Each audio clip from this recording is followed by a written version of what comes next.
actually been an interesting experience because every time I try to turn on and off the motors, there's some sort of surge that resets the microcontroller. So this is take 4, I think. So it's going to get shorter and shorter. Sorry. Wire bender.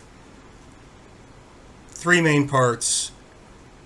There's the bending head, the feeder, and then not seen is a wire straightener, which we aren't using because you are using solid rods, straight rods to begin with. So a lot of people use spools. We aren't doing that.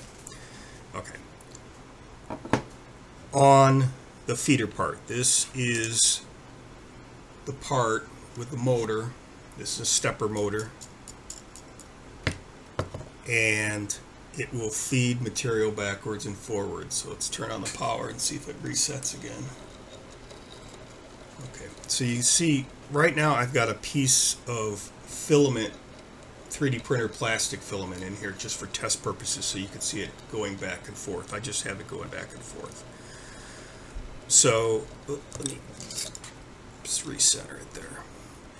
So this is neat because it's all metal, it's relatively inexpensive, about $15. It bolts onto the motor nicely. Problem is, for our purposes, it's really not strong enough. I tried PLA material. This material here is usually 0.75 millimeter. I drilled it out for 3 millimeter to see, which is close to 1/8 of an inch, which is the rod size we're using. It won't move it through. It barely is able to shift through this slightly bent piece of coat hanger. So what I'm going to have to do is visit this and probably roll my own based on other people's designs, where I could use some off-the-shelf parts like this and some bearings and have a big piece of 3D printed assembly around here, and you would feed the metal through here and it gets trapped between the bearing which spins and the geared motor which spins. I might like put a rubber on this or something so that it gives some grip. We'll see, so it doesn't mess up the wire. So that's the first challenge. These little motors are not going to be strong enough for that, and the whole assembly with the 3D printer extruder thing is great for thin wire, not so great for thick wire. The other component is the bender head, which is the same sort of thing. It's the stepper motor. This is a 3D printed part, and it has a metal pin. In this case, I'm using a screw for test purposes, but we could use just a plain metal pin in there. The diameter of the pin will affect how tight of a bend you could do. So the idea is that the rod gets pushed through and then gets caught on that pin and it bends it. So there is another assembly. Let's see if I think I have it printed out. Yes, I do. This is a small version.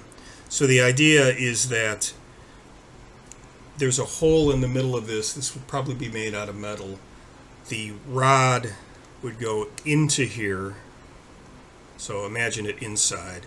This sits right above here.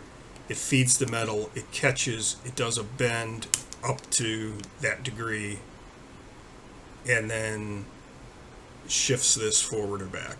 So this one, you could see, just normally for the purposes of our stuff, we would not have it spin in circles. It would be a more limited arc. Now here you could really see where the small motor is not going to work for us, because this is going to require a lot of torque to bend a 1/8 inch rod. They're little 1 mil wire. That's pretty easy, or the simple brass stuff, but 3 mil steel, no way. So I'm going to have to go with a bigger motor on this too, which I did get some yesterday. Here's an example of how these motors come in different sizes.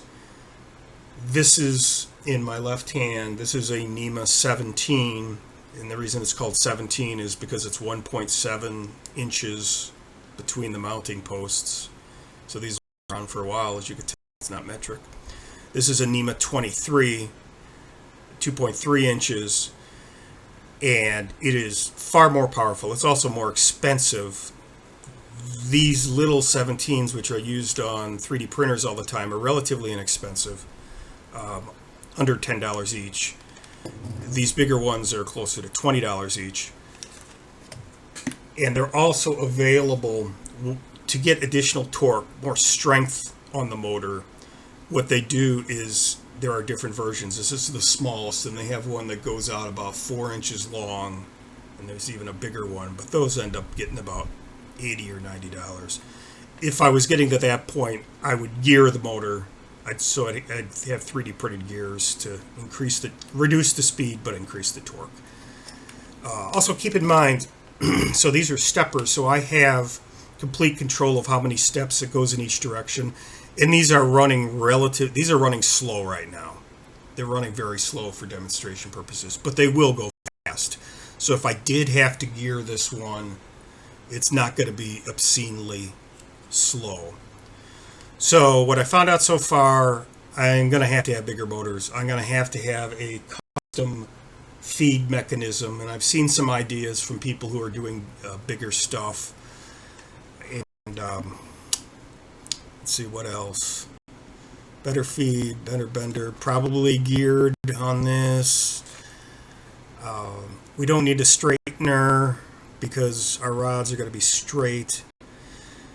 I was looking at commercial solutions or hobbyist level commercial solutions, and the hobbyist level commercial solution is about $4,000.